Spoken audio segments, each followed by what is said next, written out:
I smiled, took my bag, and left quietly. The words he'd given me, serve his wife or leave, still hung in the doorway like a verdict, so neat and final it almost looked respectable. I slid my fingers through the strap of my bag and listened to the soft click of the hall light as if it were the last polite sound in a life that had already been rearranged. Outside, the night smelled like the city's tired metal and rain that never quite fell. I walked until my legs ached and then sat on a bench under a street lamp and let the full weight of that ultimatum find a place inside me. 30 years of making meals, patching shirts, kissing scrapes, and being the quiet architecture of a family.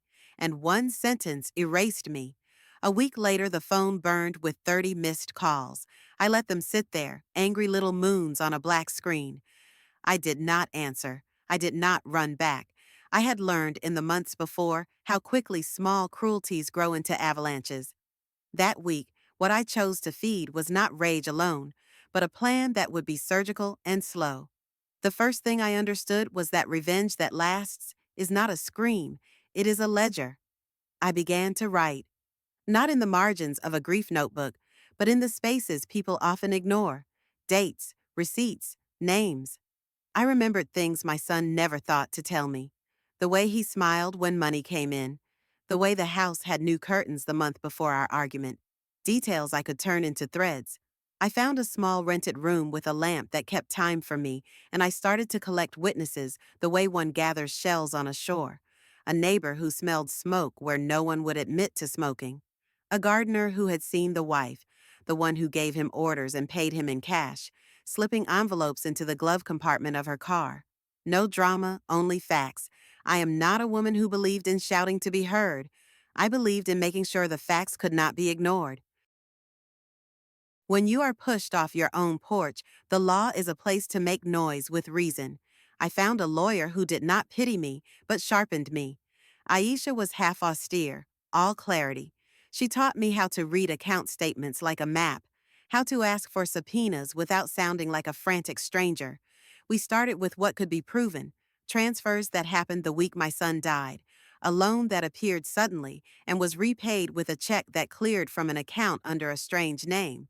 Where there was secrecy, there was a paper trail. Where there was arrogance, there was a witness who had been told too much to keep quiet. I learned how to ask questions that sounded like idle curiosity and how to keep my face a stone when people lied. Lies are soft. Paper is unforgiving. Meanwhile, I set another engine in motion that had nothing to do with judges and everything to do with memory. I walked into the places my son used to go. I talked to his friends, not as an exiled mother, but as someone who wanted to understand the shape of his life when he was alive.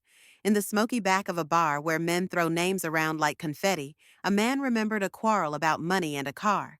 In a late-night chicken shop, a woman remembered the wife arriving once, twice, playing the part of anxious bride while taking phone calls that sounded like business. These were not explosive revelations in themselves, but they knit together the picture that the law needed. Truth, when stitched with enough tiny threads, refuses to be invisible. Her reaction, predictable and theatrical, made everything easier. She underestimated a woman with an empty bag and a patient heart. She tried to raise a scandal, to accuse me of being a bitter intrusion. She called my son in the middle of court proceedings, her voice honeyed with panic. He came, and when he looked at me that day, there was confusion under the resentment in his eyes. I watched him because this was not only about property or money, it was about the small death of respect that occurs when you let someone you love believe the easiest lie. The hearing that followed was not a scene in a soap opera. It was precise: ledgers, timestamps, phone records, a chain of withdrawals from an account listed under a company the wife had never told anyone she owned, a cashier with a tremor in his hand when he swore he saw the envelope. The judge read things out loud as if each sentence were a verdict of return. When the judge froze the assets, I did not cheer. I allowed myself a quiet, private look at my son, and I saw, for the first time that week, the color drain from his face. That freeze changed how the household moved. The wife, who had once been able to wave a finger and order the world to rearrange itself, now had lawyers who spoke to other lawyers and no clean way to make the problem disappear. She began to make mistakes, Petty, frantic errors like transferring funds into accounts with similar names or texting someone and forgetting to use an app to hide it. People act different under pressure. Their tremors become a language. I paid attention to the language. A whistleblower appeared, a clerk from the small firm she used to consult. A tired man who had been loyal until loyalty cost him sleep.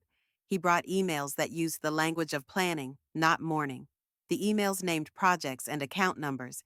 They named an insurance payout that had shifted accounts. The world began to tilt and show what it had been hiding. In the third week, the city's papers smelled the hint of a story. I did not invite them for spectacle. I handed them a file and let them write what was there. Facts, quotes, the dry smell of documents. The press turned a private humiliation into public scrutiny. Headlines do not kill a woman's conscience, but they do make it difficult to keep living in a house where neighbors read your name in bold. The son called. He left a message where his voice broke. He asked me to come back. But the work had to be finished. I had learned that forgiveness without justice is a buffet where predators always eat first. So I kept going, and the more the legal process unfolded, the more the shape of control Marina had exercised, the control that asked my son to choose between his mother and his marriage, became visible. When the court finally held its decisive hearing, it did not feel like a movie climax.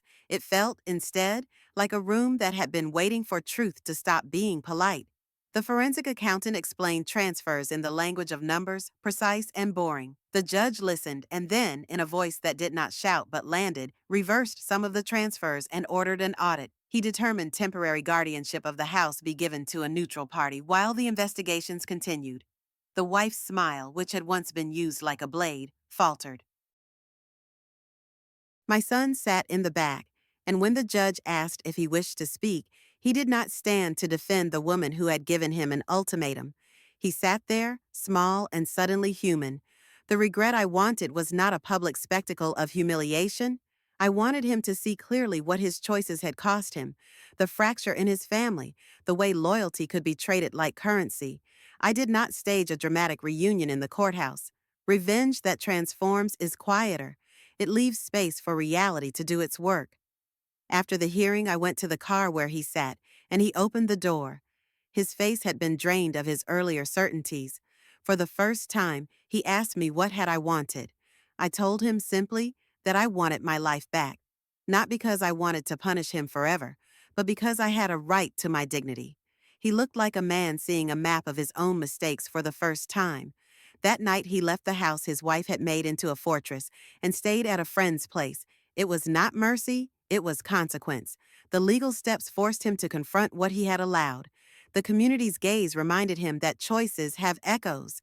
There was one last subtle measure of revenge that suited me, reclaiming my story. I began to speak in places where silence had been polite. I told my truth to neighbors, to the women in the market, to the small gatherings at the church hall. My words did not aim to tear a person apart. They aimed to restore a life erased by convenience. People listened. They brought me food. They opened doors. My son, who once told me to leave, found that the world I had been pushed into was not a void, but a place where I could live robustly and with choice. He was the one who learned regret, not as theatrical collapse, but as quiet daily recognition. He came to visit weeks later with a face that had lost its hardness. He did not beg. He apologized in a way that meant he understood the shape of what he had lost. Understanding is small mercy, but it is a start. If revenge must have a moral, mine would be this: you cannot outsource the duty of your life to another person and then be surprised when their choices cost you everything. I did not break my son. I made sure he witnessed the consequences of the bargain he had made. The woman who had ordered me out lost the house she had tried to own by stealing someone's grief. The law returned to me some things, and the community returned others. I returned to a little rented room at first, and then, with the court's decisions and a pocket full of small victories, I moved back into a house that was no longer a place of quiet domination, but a place that belonged to truth. The last phone call I answered was from my son, and when he said, "I am sorry, Mama," it sounded like a man finding his voice for the first time in a long time. That was the sound of regret, not the scream I imagined, but the soft admission that even love can be a contract, and contracts, when signed in haste or under pressure, can be unwound by someone who refuses to be erased.